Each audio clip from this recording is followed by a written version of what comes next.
Hello, welcome to the Honest Wargamer. I'm your host, Rob, and this is a faction preview, a deep dive, if you will, for the Idoneth Deepkin. Now, I know this is obviously much later than many of my other faction previews, but in the interest of posterity and also just making sure I've crossed every T and dotted every I, I wanted to make sure that I got the Idoneth Deepkin review in, even though we're a couple of months late. And it is quite interesting, actually, doing this review a couple of months after all of the other reviews, because we now are in an evolved meta and we understand the game state a little bit more.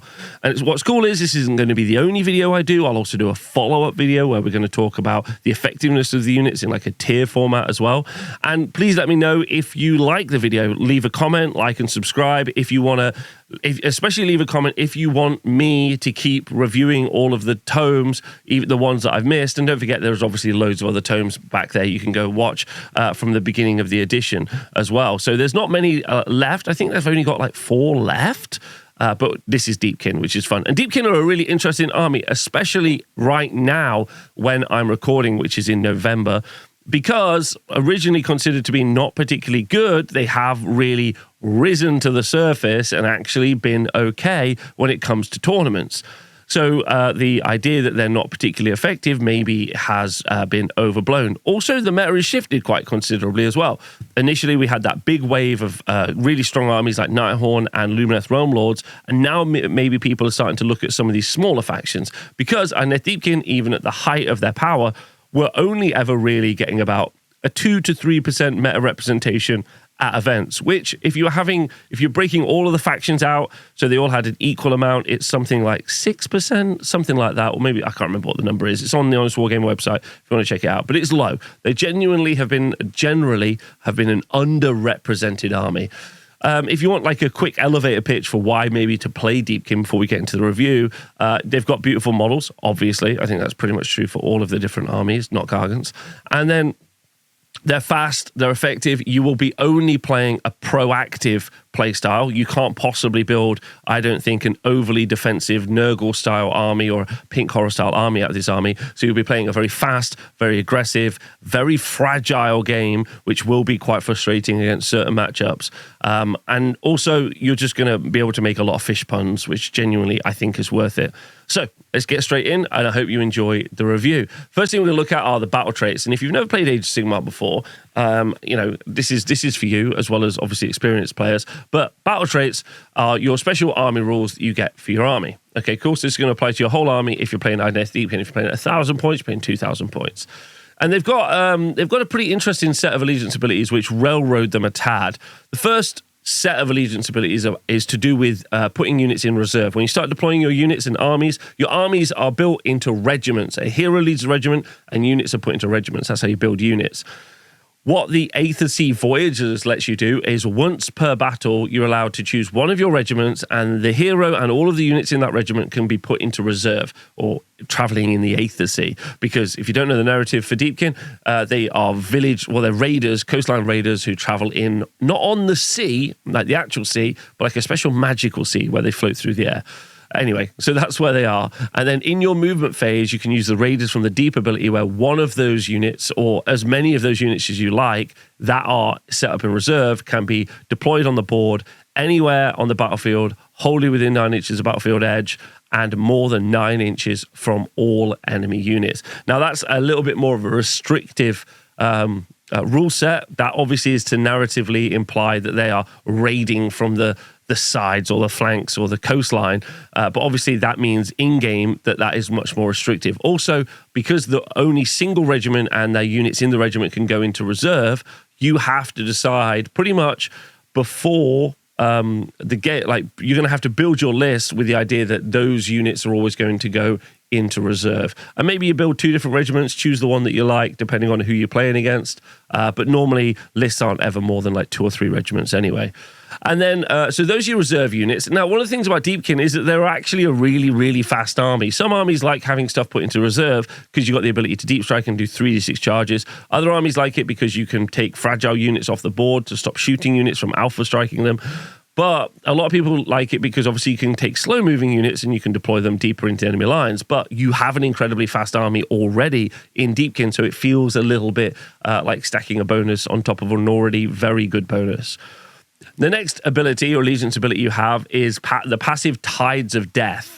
Now, this is a turn-based set of allegiance abilities. The effect is a different effect applies to friendly Idoneth Deepkin units each battle round, so every Deepkin unit, as shown below. For the 5th battle round onwards, repeat the sequence starting with low tide. Okay, so they couldn't even really be bothered to make a 5th one. But I guess it's meant to ebb and flow, right? That's the idea. So battle round 1, in low tide. For the rest of the battle round, subtract 1 from hit rolls for shooting attacks that target this unit, and subtract 1 from hit rolls for combat attacks that target this unit if it did not use any charge abilities this turn. So as long as your unit didn't do any charging, then you're -1 to hit and you're -1 to be shot and -1 to be hit. Now, -1 to be shot is pretty nice, especially with things especially with things like covering fire, which your opponent is able to use a shooting attack in your turn, which comes with an innate -1, so now it's at -2, which is good. You never get to -2, but it means if they ever have a +1, then they're still at -1. So it's kind of this sliding scale of pluses and minuses, which is nice. -1 to hit is also really effective because Games Workshop designed Age of Sigmar 4 for some units to have only hit on 4s, like destruction units. So they only hit on 4s, so straight from 4s to 5s is nice. So it's a nice defensive bonus for the first turn. But seeing as that really is your full allegiance ability in the first turn, many other armies have a variety of allegiance abilities that will apply during the entire game. But in the first turn, you just get -1 to be hit. It's not super strong as an effect. The next effect, Flood Tide, is a little bit stronger, where for the rest of the battle round, this unit can use run ability and still use shoot and or charge abilities later in the turn. That's pretty good because, like I said, you've got a fast army. Now you can run and charge, run and shoot your whole army. That means you can be very quick across the board, which is good. I like that. That's obviously great. And then battle round 3, obviously the kind of if you will, this is the selling point of the entire army, is High Tide. For the rest of the battle round, this unit has Strike First. So all of the units have Strike First. If you're not quite sure what that means, in the combat phase, when you're doing fighting, like melee hand-to-hand, the game is broken up into abilities, Strike First, strike normal, and strike last. So that would mean your entire army will strike at the strike's first step before you would strike in the medium step. So if your opponent doesn't have any strike first in their army, that means your whole army is going to be hitting before they get to hit you, which does sound really strong. And that's also going to apply in both players' turns, the Deepkin player's turn and also the other your opponent's turn. And that's actually obviously very, very effective. The problem probably is that it maybe is a turn late. Because of how scoring works in Age of Sigmar and the fact that it's only 5 turns, really, you want to get up on as many points as you can early in the game, or you at least don't want to give away points and bleed points. Like we said, you're a really fragile army, so you probably don't have a lot of chaff or little units that you can trade on objectives or even to do battle tactics, and therefore you might not have as much punch when it comes around to turn 3. But there we go. And then battle round 4, you've got Ebb Tide. For the rest of the battle round, this unit can use retreat ability and still use shoot and or charge abilities later in the turn. In addition, for the rest of the battle round, no mortal damage is inflicted on this unit by retreat abilities, because when you retreat, you can take D3 mortal damage. Fine, that's fine. Retreat and charge is very good, especially as you get into the bitty nature of things like turn 4, where, for instance, you get locked into a combat, but you really want to be taking that unit over there to score an objective. If anything, this is probably one of the more effective abilities at the right time, which is very good. So it's good. So you've got defense on the first turn, ability to really spread the army out turn 2, strike first turn 3, turn 4, you've got the ability to retreat and grab objectives and do stuff like that. So overall, not a bad allegiance set. There's one last thing we're going to look at for the allegiance set before we start looking at battle formations, because obviously with your army you get a free piece of terrain, obviously not free to buy, but you get the Gloomtide shipwreck. So this is basically a 2-piece boat, and you can either deploy them as 2 individual pieces, 3 inches within 3 inches of each other, 2 separate terrain features, or 1 piece within 3 inches of each other. If you set up as 1 piece, then it's going to have 14 health instead of 7 health. If you haven't been keeping track, you can destroy faction terrain as well as many other types of terrain in Age of Sigmar 4. So some of these terrain pieces are destroyable, and then once they're destroyed, they're stuck off the board, which means you don't get your bonus. The bonus that you get for having the Gloomtide shipwreck in your army is the Guardians of the Deep, where you can add one to save rolls for friendly Idoneth Deepkin infantry and cavalry units that are wholly within 6 inches of this terrain feature. Seeing as those two, I'm going to take this sketch pad for a moment so you can just take a moment. I don't normally do this during the deep dives, but what you're able to do and what can happen, and I think this is something to be really conscious of, is if we take this top piece to be where your terrain is here. There we go. It's not very good, I know, but I'm going to just do these in the deep dives, I think, and help a little bit. Here you can see you're kind of, beyond that is your 6-inch aura where you're going to get +1 save, which is kind of cool. However, the objectives are probably out here. So the +1 save isn't really benefiting your army because the way you win games is to go onto objectives and also to score tactics. And therefore, this boat isn't necessarily giving you all the help that you need. Maybe you need to deploy the boat more aggressively and place it around here, as long as that's within your territory. But as soon as you do that, that means your opponents are going to be able to deep strike or even just charge it and kill it, and you're giving them a charge option. So the real question you need to ask yourself is the +1 save going to be as impactful as their opponent getting to do a charge? Who knows? We'll have to work it out. Personally, and has happened in several games of Age of Sigmar now, some armies, Bone Reapers are a good example, aren't even bringing their terrain pieces to the battles because they're providing charge targets to your opponents. +1 save is kind of okay, but unless you're going to get alpha struck by your opponent, where they're going to be able to charge over the board and hit you and start hitting your army, I probably wouldn't even bother taking it. Anyway, as an Allegiance suite, I'm a little underwhelmed, but army-wide strike first is obviously very good, and you have an incredibly fast army, and you've got retreat and charge and run and charge in that army at certain stages, which is a good base. It's a good, fast base, because the way you win in this game is you stand on objectives and you go places, and speed means you can go. Next thing we're going to look at are battle formations. 4 to choose from, like all of the other armies, and really only 2 of them worth looking at. First one is the Namarti Corps. Their passive is Surge Forward. You can reroll run rolls and charge rolls for friendly Namarti units while they're wholly within 12 inches of a friendly Akhelian unit. I probably should say, sorry, that when you write your army list, you're going to choose one of these 4 battle formations to be your battle formation. Your army is already fast. This is going to require you to need 2 different units, a Namarti unit and an Akhelian unit, in order to just get some rerolls. I don't think it's that impressive. The one that is quite impressive is the Akhelian Beastmaster's passive, Ferocious Predators, where the effect is you add 1 to hit rolls for combat attacks made with companion weapons by friendly Akhelian units. So companion weapons are almost always what mounts are. So when we start looking at the weapon profiles later, you'll see that the Akhelian leviadon or the eels, which are also Akhelian. I've been watching too much Blade Runner. They are also companion profiles, which means they all get +1 to hit. And if you look at this, it's got no stipulation. You don't need to charge. You don't need to run. In all the time, +1 to hit. So this is basically an army-wide +1 to hit for most of your most effective units. Pretty good.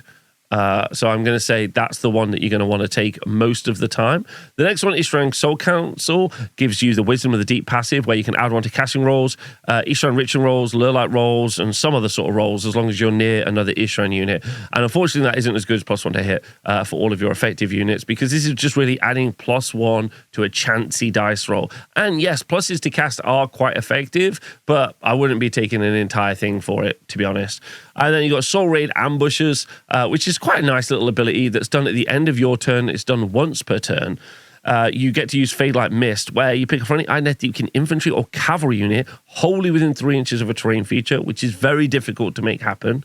But the effect is remove that unit from the battlefield and set it up traveling in the Aether Sea. So you raiders from the deep. Now, this is quite interesting because, like, if you have a unit of shooters, when we get to your missile weapon units in a bit, being able to be near a piece of terrain, then teleport away, especially if some big scary unit is running towards you, or you're in a bad position, and because this could be done at the end of your turn, you can maybe make it so that that unit is safe, because you can literally deep strike them, do your shooting, and then teleport them away. Pretty cool.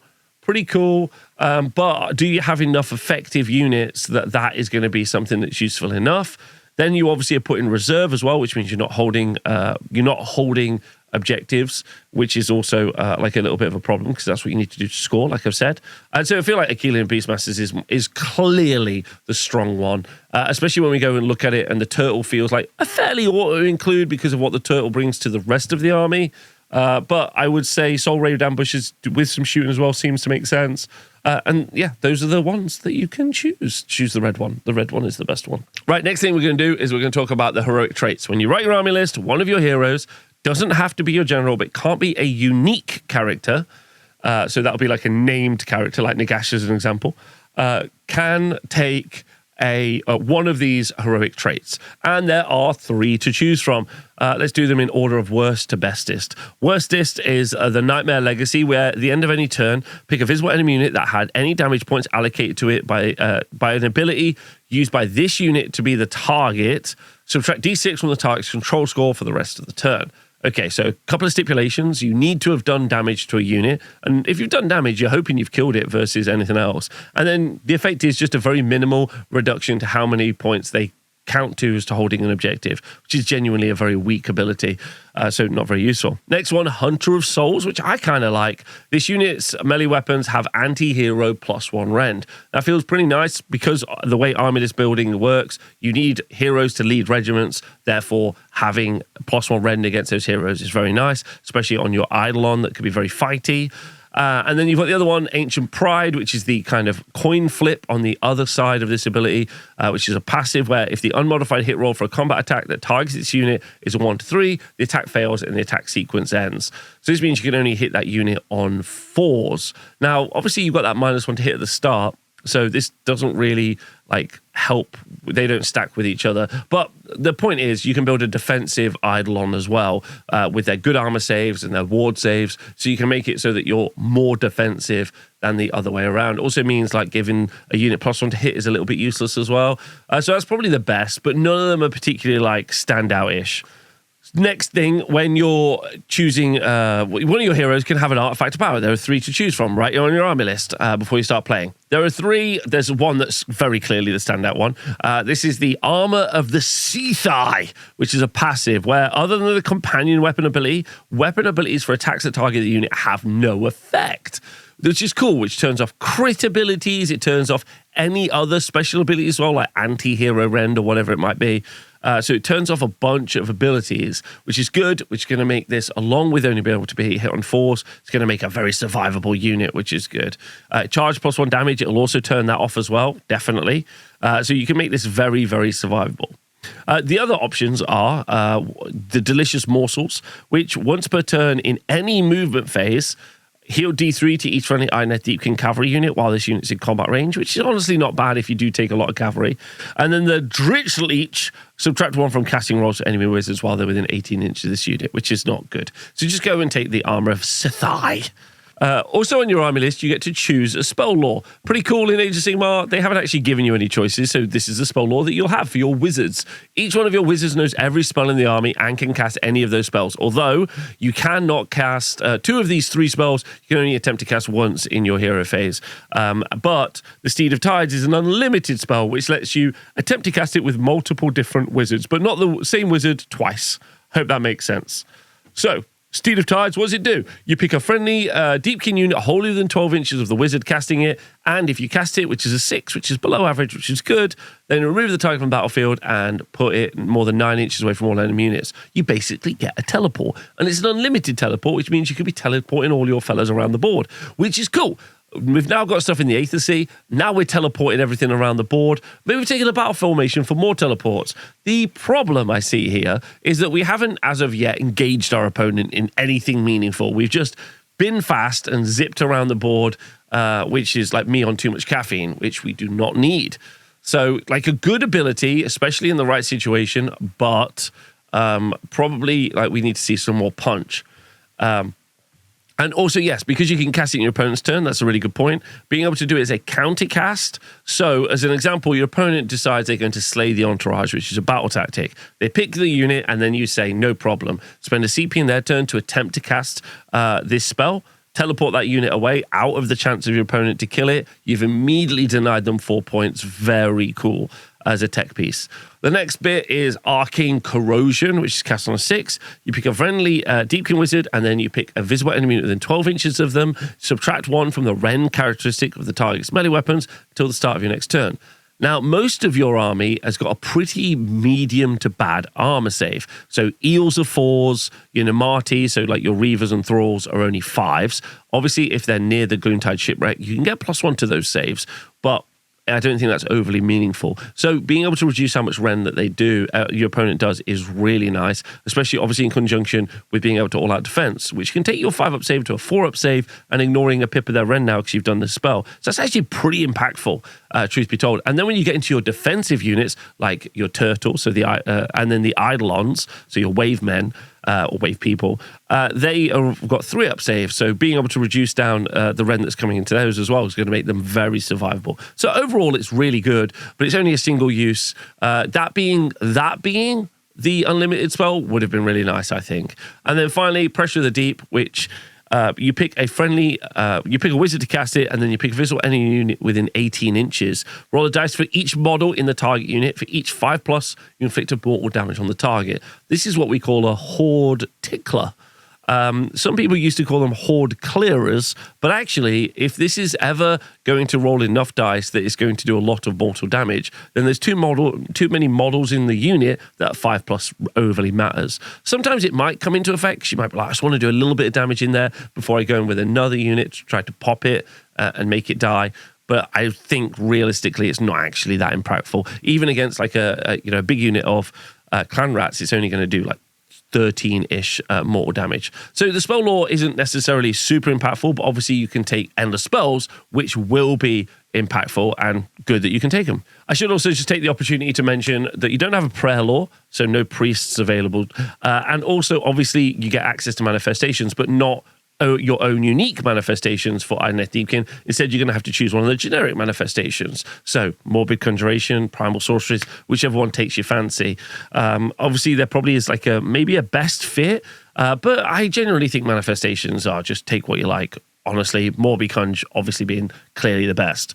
Right, so we're going to start looking at the units, and we're going to jump straight away from the aspect of the Storm, which is the fighty Eidolon. So these are the 2 wave models. We're going to go straight into the aspect of the sea, and the reason is because this is a 2-cast wizard, which means you're providing support for your army. Reasons to have wizards is that you're able, obviously, to gain access to manifestations. Manifestations are super strong. They probably add something like 200 to 400 points to an army, depending on which manifestations and how successfully you can bring them to the table. So a wizard is important, as well as, obviously, being able to provide generally some level of support. So they're sometimes a force multiplier, but in this case, not. In this case, actually, yes.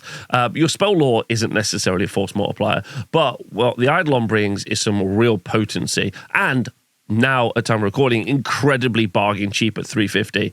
So let's look at it as a base profile. 12 health, 3-up save, and a 5-up ward save makes this thing super survivable, realistically, especially at 350. Move 10 inches, so it's fast, but not super fast. But control value 5, excellent. Really good, especially as you probably have a limited amount of board control in this army. So control value 5 is great.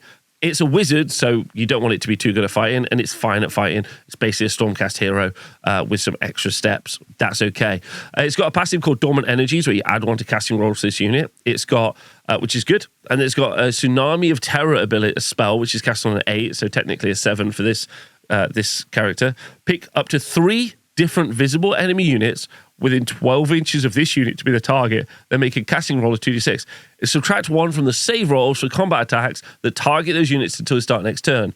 So, absolutely fantastic. 3 different units, -1 to their save rolls. Now, it's a wizard as well, so very potentially could put the Purple Sun on the board, which is an additional -1 to your save rolls, really. So that could be -2 before you've even got any of the combat profiles that we're looking at to see the damage. Like, this will take the Side Trident that it carries itself up to basically Rend 3 or innately Rend 2. It's a great ability, and it's really good, right? Really, really good. And then, so yeah, a great spell. It's cast on a 7, though, so harder to cast. Then he's got a Vengeful Waves ability. Once per turn across the army, so only one of them could do it in any charge phase. If this unit has not charged this turn, pick an enemy unit in combat with it to be the target, then roll a dice. On a 3-up, the target cannot use commands for the rest of the turn. Obviously, that's super effective for stopping things like all-out defense, all-out attack. A little bit more tricky because this unit needs to have not charged. But shutting down your opponent's command abilities is really nice. 3-up, obviously risky. So it's got like a 2 stipulation thing. And then you've got Tranquility of the Abyss, which affects control scores. But like I've said, that's a nothing burger. Okay, important news is for 350, this is the package. This is an amazing package and really, really cool. Many armies would bite their hands off for a 2-cast wizard. A wizard is about 100 points. 2-cast wizards about like 150, 160. So that's baked out of that. Then for 200 more points, you're gaining an incredibly survivable wizard, which is we love to see. Something that can kind of fight, not really, but a little bit. And you've got access to an amazing spell. That's pretty nice. That's a pretty nice package. And you've also got a very solid leader for a regiment. So I think Eidolon of the Sea, very good, very, very cool. And I think many armies would be really jealous of that profile. Okay, so the other version of the Eidolon of Mathlann is the Aspect of the Storm. And unlike the support role and also kind of like semi-combat survivability of the wizard, this is a melee character. So you're going to have to ask yourself if there's a more survivable or better or cheaper melee character that does the output that you need. Because you do still need people to lead your regiments. So the Eidolon of Mathlann is 12 health, 3-up save, 5-up ward save. And obviously, if you really wanted to, you could gear him out, as we've talked about, with the armor that ignores any crit effects and also only able to hit on 4. So it's going to make him a little bit more survivable, right? Which I think is interesting. In combat, though, he does 6 attacks, 3s and 2s, Ren 2, damage 2, with charge +1 damage. So that is going to be like potentially 18 damage with some other little silly fish attacks. So not the best, but not awful either. So kind of okay. The reason maybe you would take this this melee character is because of the force multiplier that you get from the Drench with Hate passive, where you add 1 to wound rolls for combat attacks made by friendly Idoneth Deepkin units while they're wholly within 12 inches. So for an army that's pretty bad at wounding, being able to get +1 to wound, like on many different units, is quite nice. I would say that movement is a little bit of an issue for these. They only move 10, but obviously we know they've got run and charge from turn 2, so that's useful. And then from turn 3, they're always going to be getting strike first, which is good. Well, in turn 3, sorry. And then they've got the passive crushing upon the foe. This unit can use the charge abilities, even if you use the retreat ability in the same turn. In addition, no mortal damage is used on it. So this unit's got retreat and charge as well. And that's all the time. So that's pretty good. So retreat and charge. So it's going to be really difficult to pin down. And if you build them outright, I guess it's going to be really tough to kill. And then also, once per turn in any charge phase, you pick an enemy hero in combat, roll a dice on 3+, the target has strike last for the rest of the turn, which is nice. Like I said, there's lots of heroes, lots of centerpiece models because of how regiments are built and how the game works. So this does mean that you've got that hero that's going to be striking last, meaning everything you've got to hit it is going to strike before it, even if it's not the strike first step, and even if it's not the strike first turn, sorry. And then, pretty nicely, they're going to potentially be getting +1 to wound as well. And if we take the battle formation where we got +1 to hit, +1 to hit, +1 to wound, all stacked with each other, is going to be very impactful for some of the other units we're going to talk about later. Right, we're going to skip the heroes for a moment. Because I'd like to talk about the Akhelian leviadon. The Akhelian leviadon is not a hero, but it is a 16 health, 3-up save, movement 10 monster with control value of 5. The reason I'm I'm going to skip everything for a moment. I'm going to quickly go down to the passive, the Void Drum.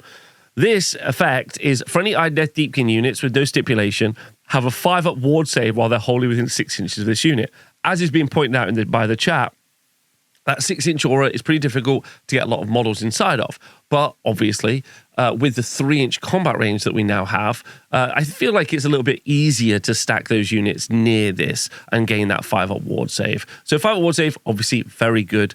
And the reason I want to talk about this first, before I talk about the other heroes, is there always going to be a way to also generate a 5-up ward save.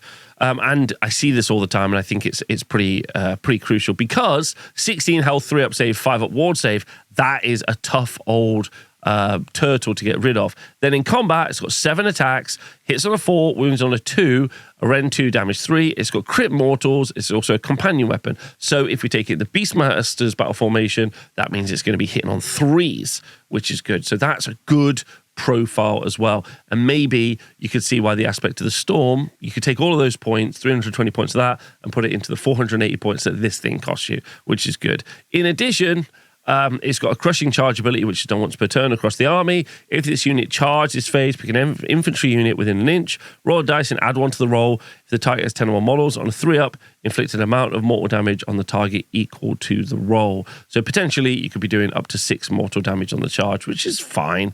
He's also got 4 shots at 18 inches that are 3s and 2s. Rend 1, damage 3, anti-monster Rend 1. Doesn't have shooting combat, so that's a little bit of a negative. Either way, I think you're going to be bringing a turtle because it's an incredibly powerful piece your opponent has to deal with. It's kind of fast enough. You can have strike first, obviously turn 3, run and charge in turn 2, but your opponent is going to want to try and get rid of it because it's obviously helping the rest of your army out, but then you're doing a bunch of other stuff. It can be fast. You could teleport it. You can have some real fun with it. So yeah, I think the turtle is genuinely very excellent, and you should get one. Next hero we're going to look at is Volturnos, the High King of the Deep. So important things to know about Volturnos is he's a War Master, which means he has to be the general of your army unless you have multiple War Masters, in which case you can choose. He's also unique, so you can only have one of him, and he's also an Akhelian as well. So he has got a pretty weak... Well, he's fine. He's got 8 health with a 3-up save.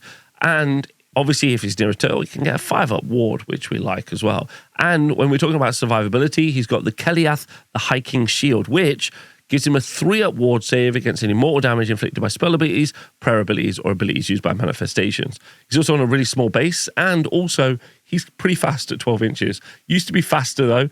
And I don't normally like referencing the past, but I think 14 inches would have been quite good for some guy like this. But okay. In combat, though, he's got 6 attacks, 2s and 3s, Ren 2, damage 2. But on the charge, it's going to be damage 3, which is pretty good and makes him basically the same as the Eidolon, but not anywhere near as many points, like 40 points cheaper. And he brings some other abilities along with him. The first one, Supreme Law of the Tides, can only be done once per battle, where you pick up to 3 other friendly Idoneth Deepkin units, and you add 1 to the attacks characteristic of the target's melee weapons for the rest of the turn. A good bit of news here is there's no other stipulation other than their Idoneth Deepkin, which is pretty good. So that's potentially quite a lot of attacks, especially if you're fighting on turn 3, or if you're fighting a unit that's got strike last on it, or whatever the situation.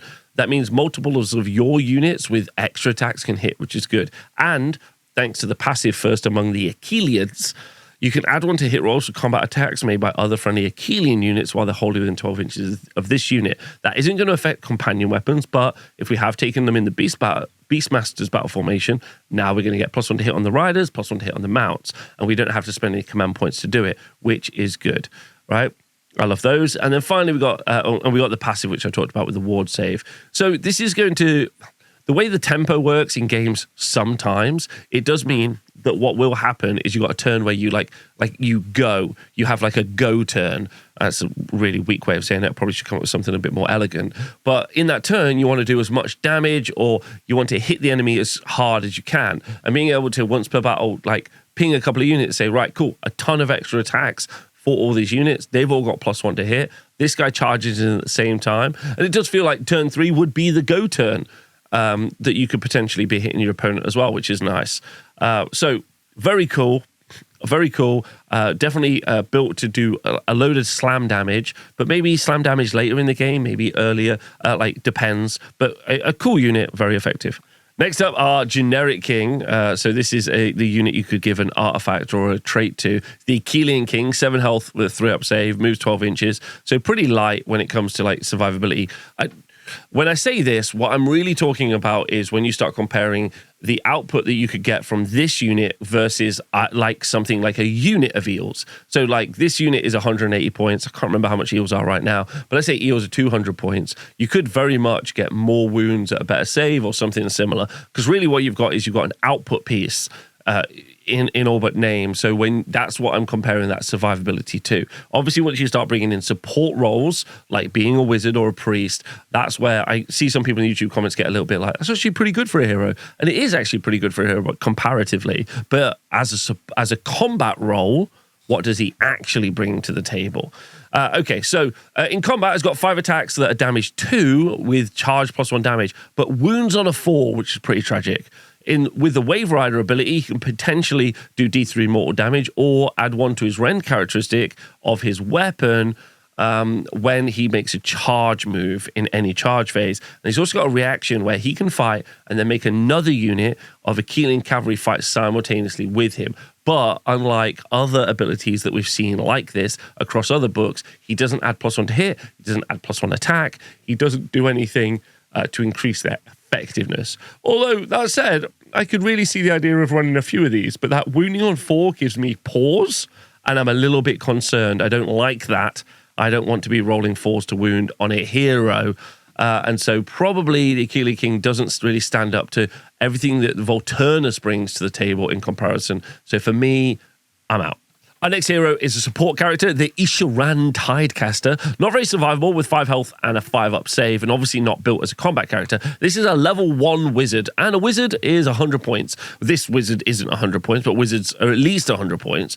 But this wizard, as well as being in the support role of being in a wizard, brings another ability, which is actually pretty rare in Age of Sigmar 4. That is a once per turn ability in your hero phase called Master of the Aether, where you make an Isharann ritual roll of a d6, and then on a 3-up, you get to pick one of the following effects to apply until the start of your next turn. And that is cool. The fact that you can fail that is pretty massive. 3-up is really rough, but the effects are really good. First up, we've got Creeping Mist. Friendly Idoneth Deepkin units cannot be targeted by shooting attacks unless the attacking model is within 12. Big thumbs, love it. Add 1 to run rolls and charge rolls for Deepkin. That's also good because a lot of the units are teleport, outside 9, charge, do the slambo. We love it. And then Spiteful Riptide. Each time an enemy unit uses a retreat, you inflict an additional D3. What I like about this is it does mean that you get to really tailor your ability in the right situation at the right time. And because this is done in the hero phase, if you do not get the +1 to charge rolls, as an example, maybe this isn't the turn you're going to teleport. But I don't know if any of their effects are impactful enough that the risk for the 3+ is something that you're going to run. But this is probably a nice additional bonus to your level 1 wizard. But our level 2 wizard that we have in this army is already super stonks. So I think you might be fighting for a place for this model. Our next character is Lotan. So this is a name character. Only take 1 of the Lotan, the Warden of the Soul Ledgers. He's got 5 health and he's got a 5-up save, and he is a level 1 nothing. He's not anything. I thought he was at least a... Oh dear. Okay, so if you do have this guy, then he's got a passive called Font of Willpower, where you can add 1 to the casting rolls for any Isharann units while they're wholly within 12 inches of this unit. It's probably better to take another wizard as opposed to giving +1 to cast. But like, you can stack those bonuses. Don't forget there's a battle formation we talked about earlier for stacking the pluses to cast. More likely to be able to cast some of the more difficult spells. But your spells that you have in this book aren't actually anything that anyone cares about. So stacking all those spells really is just, it gets you... You can say to someone, I've got +2 to cast, and they'll be like, what are you going to cast? You'll be like, just a Morbid Conjuration spell is going to cast anyway. And they'll be like, okay. It's not that impressive. He's also got a passive Catalogue of Souls where you add 3 to the control scores of friendly Idoneth Deepkin units while they're wholly within 12 inches unit. So that's not worth talking about. The big shout is Oktar's Tentacles, the octopus. He's got 8 attacks, 4s, rend 1, damage 1. I propose, thanks to Terry in the chat for suggesting this to me, that we change the weapon profile as a community. It's 1 attack, 5s and 5s, rend 2, 2d6 damage. The true attack profile for Oktar's Tentacles. But as it is, I can't see Lotan being something I want to bring to the board, unfortunately. Our next unit is the Isharann Soul Scryer. Now, this guy is brill. He's a level 1 wizard. We love it. Only 120 points. Hilarious. So that's all we need. But he brings so much more to the table. Ignoring the 8 shots that his fish attack has, he's not very survivable with 5 health and a 5-up save.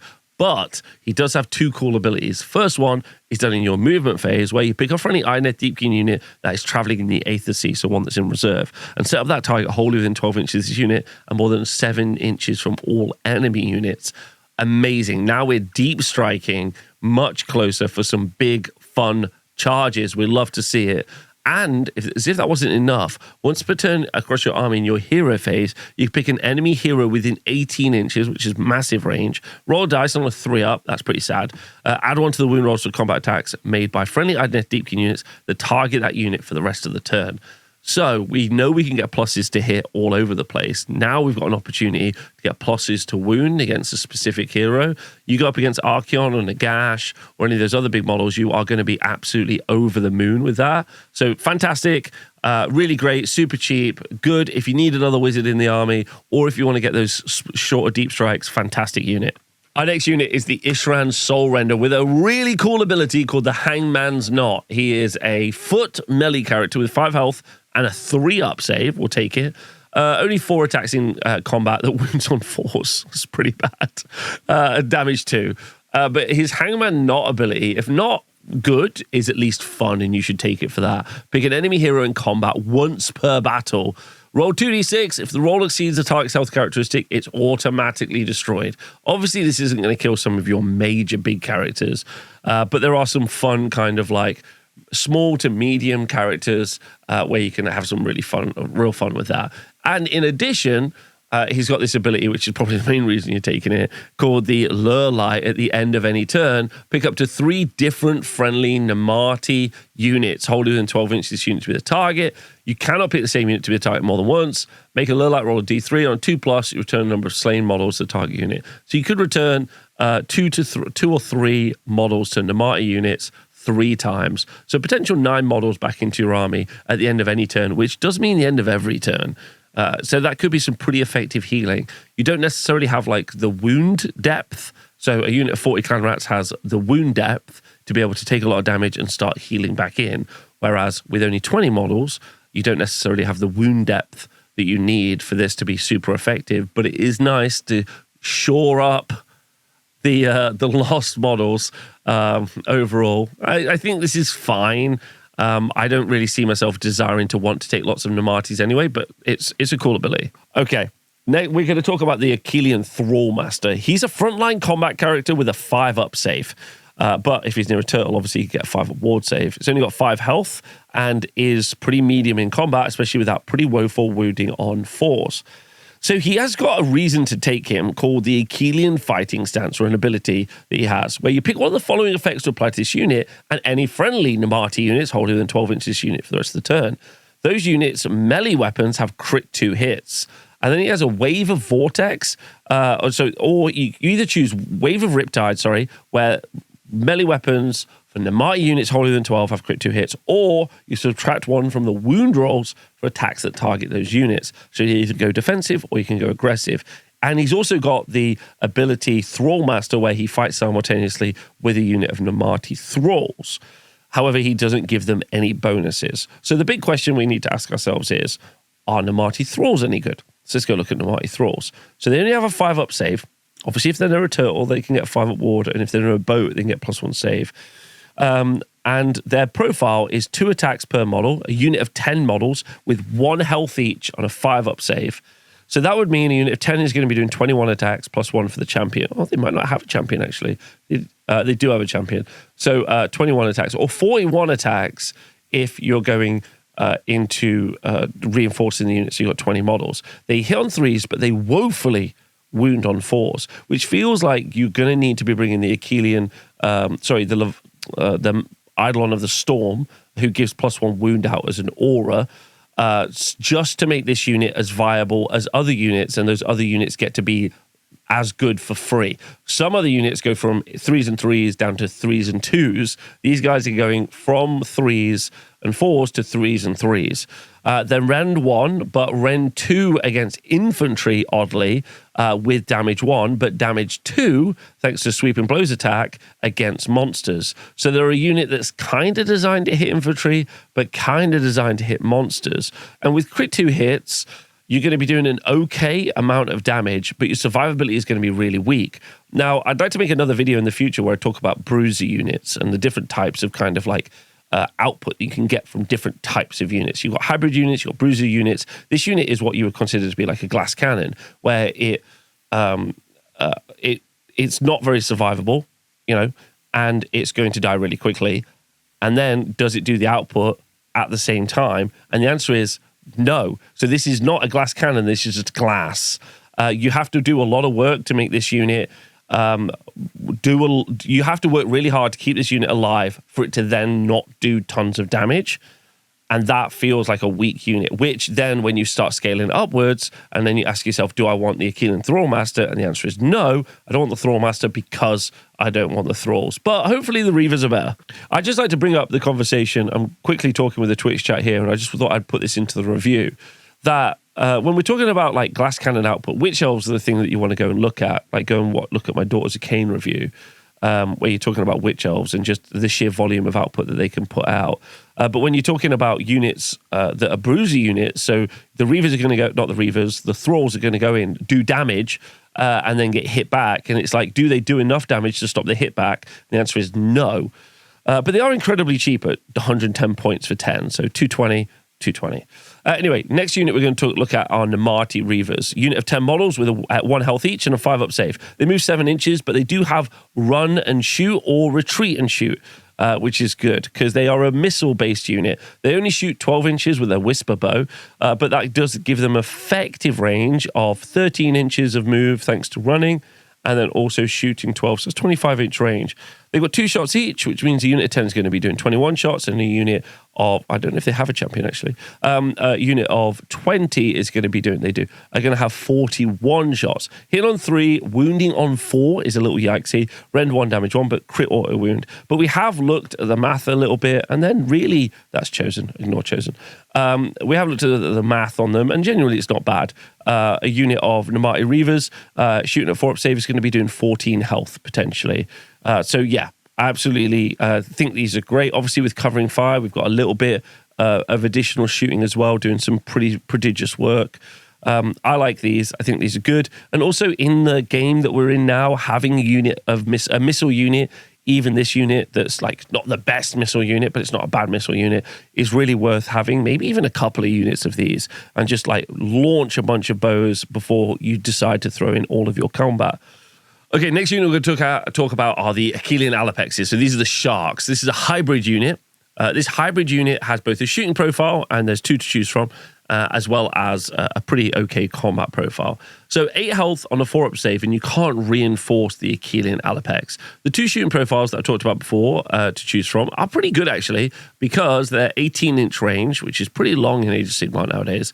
And then 2 shots each. They're 3s and 2s. They're both around 1. They're both damage 3. But one of them is anti-monster and one of them is anti-cavalry. So depending on the meta, you can, like, there's lots of horses. Cool. I'm doing anti-cav.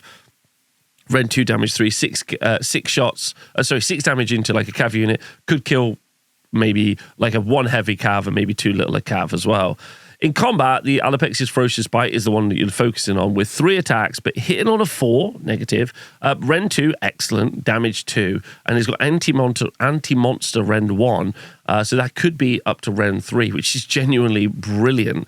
But the actual output is pretty weak source. You can have up to 4 attacks thanks to the Bloodthirsty Predator passive, where you can add one to the attacks characteristic of the unit's Allopex's Ferocious Bite if a unit within 6 inches died or suffered damage, which is cool.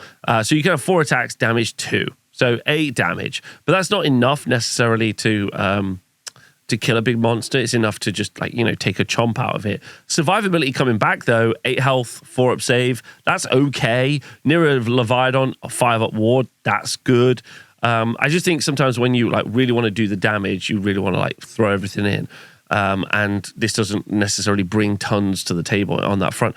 The one thing I would say by the allopex is they're kind of perfect to be like backfield campers. So if we go to our sketchpad for a moment so I can kind of explain what I mean. So if you have 2 objectives back here, and you like put an allopex on one, an allopex on the other, and then they can project power with their shooting kind of out here. But the way Age of Sigmar really works is all about like one thing here, and then both of your shooting would hit at the same time to burn it down. It's a bit like you were doing like WoW or something, where you would like burn a boss down really quick versus damage over time. Because damage over time can be like a little bit ropey in Age of Sigmar. Another video for another time. Anyway, so the allopex, I'm unsure about the allopex. I feel like it's okay. I feel like with it's 180 points, by the way. I feel like if I want the allopexes to be damage 3. I think if the allopex is a damage 3, we have got a unit on our hands. The problem is if you make the allopex cheaper in this edition, then what eventually happens is I think the shooting becomes a problem. Like if they end up being like 150, then you start just having quite a lot of shots that are damage 3 at a good range, and that can become a little bit of an issue, which we saw in Age of Sigmar 3, where shark spam, because of the shooting, was very prevalent. And they used to be D3 damage. Now this is flat 3, which is cool, although they were 4 shots. Anyway, allopex, I'm not sure about. Please let me know in the comments below what you think. So our next unit is the Akhelian Ishlingar. This is a unit of 3 models. Oh, I should have also said, by the way, the shark is 1 model in the last bit. Akhelian Ishlingar is 3 models, and they're reinforceable up to 6 models. Each model's got 4 health with a 4-up save, and they move 14 inches. So they're fast. There's lots of health in the unit. A unit of 3 is only going to set you back 170 points. So reinforcing the unit is going to be 340 points. These are also very defensive. These are known as the defensive eels, thanks to the Galv Shields ability, or passive, where this unit has a ward of 5+ if it charged in the same turn. Apparently Ishlingard might be, maybe I'm looking at more, sorry, Ishlingard 180 points, I apologize. So if this unit charged, they have a 5-up ward save. So now I've got 12 health for only 180 points. Remember we talked about earlier the conversation about having the Akhelian King and having less health for the output. For combat as a unit, the defensive eels that they have, they've got 3 attacks for the Hell Sabers. So a unit of 3 is going to be doing 10 attacks. A unit of 6 is going to be doing 19 attacks. Hitting on 3 and sadly wound on 4s. I think you're definitely going to try and need to improve those to wounds.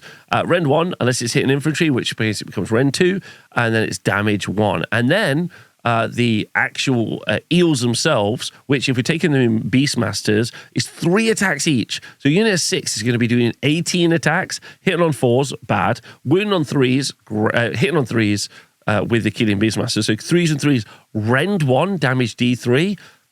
18 attacks, D3 damage is a lot of output on top of like the other combat as well. And then to top out their output, you have the Biovoltic Barrier, where pick an enemy unit in combat this unit to be the target and roll a dice on a 3+, subtract 1 from the attacks characteristic of the target unit's weapons for the rest of the turn. That is huge, the Biovoltic Barrier. With this unit, roll a dice on a 3-up, subtract 1 from the attacks characteristic. If you look, it's any combat phase, and that's this unit. So this unit charges in, that unit is -1 attack. For the rest of the turn. Pick another unit with another unit of defensive eels. Pick another unit, and then that unit can also reduce its attacks characteristic down as well. Very nice, even if they charged you, which is cool. Stick these near. With the seasonal rules that we currently have, you could potentially make it so 1 honor guard unit is going to be able to make another minus to the attacks characteristic coming down, which is good. Have a leviadon nearby. Make sure everyone has a 5-up ward save. You're super survivable, which is good. So these are very, very effective, very cheap, very fast, good for battle tactics, good for doing output. If you think about like 2 units of 6 of these, it's going to be like, it's like 36 damage D3 attacks. That's a lot of potential output from just the mounts. Then if we look at the offensive eels, which is the Akhelian Morsar Guard, these are 170. Again, same base, 3 models in the unit or 6 models in the unit, 4 health each with a 4-up save. They're really fast. And then these have got the same mount profile. So we've already talked about the mount profile being excellent. Then the Volt Spears have got 2 attacks each. So this is the Riders. Hit on 3, wound on a 4. That is the weak bit. Rend 1, but it's +1 rend against infantry. And then the charge is +1 damage. So over the course of the unit, you can have 13 attacks that are damage 2 on a turn in which you charge. And then in any charge phase, they've got this ability where if this unit charged this phase, pick an enemy unit within 1 inch to be the target, then roll a number of dice equal to the number of models in this unit, not the enemy unit. So the most you'll ever roll is 6, because there are 6 models in the unit, or 3, or depending, if you've taken any casualties. But that's what you'll have. Someone made a mistake earlier and they were very confused. The effect, for each 4 to 5, inflict 1 mortal damage on the target. For each 6, inflict D3 mortal damage on the target. You add 1 to each roll if there are more models in the target unit than this unit. So if you go in with 6 models into a unit of 7 or more models, then every 5+ is going to be D3 mortal damage, and any 3+ is going to be some mortal damage as well. That's actually could be a huge amount of spiky damage, especially with multiple different offensive eels, and then you get to do all your combat on top, which is pretty good. That's very, very effective. And then, in addition, we've talked about the ability to get +1 attack if we're taking +1 attack on all of the combat weapons, not the mounts, but the combat weapons. If we decide to take Volturnos earlier, we get +1 to wound if we decide we want to have the +1 wound aura with the aspect of the storm, who's the fighty Eidolon. If we want to go the other way, and instead we want to bring the aspect to the sea, which is probably my choice, we can choose enemy units and we can reduce their save down. So now we're maybe getting it quite into an interesting place where these attacks are Ren 2. We cast a Purple Sun, then we could be very, very much up to Ren 3 with these attacks, like pseudo Ren 3 with these attacks, which I think could do a lot of damage. And they're also really fast. So they're able to get to where they need to go, run and charge. They're very fast. And then obviously in turn 3, you get to fight all at the same time. So that is all of the units in the Idoneth Deepkin book. And as you can see, I've been hanging out with the Twitch chat for the past couple of hours as we've been reviewing the book. I got to say, I can understand especially why the thralls are not really well received or used much. And you can definitely see why over competitive lists over the past few months, we can see leviadon and also the eels really taking place. The 3 attacks from the mounts doing D3 damage is a lot of output, which I think is pretty cool to see. And eels being back is just makes me think of Deepkin all the time. So turtle, eels, I like the aspect of the sea. First run, I'm going to say I like aspect of the sea a lot. I don't think there's a way that you could convince me to take thralls, but I'm sure someone out there is trying to make thralls work. And then I like the idea of the aspect of the storm and the sea maybe in the same time with a turtle and then a bunch of other units, because the other units are pretty cheap. The one thing I would say is it feels like you don't have a lot of magic defense. It feels like you don't have a lot of magic offense. If you are going to have shooting, you're going to bring it with reavers, and I think they're okay, but fragile.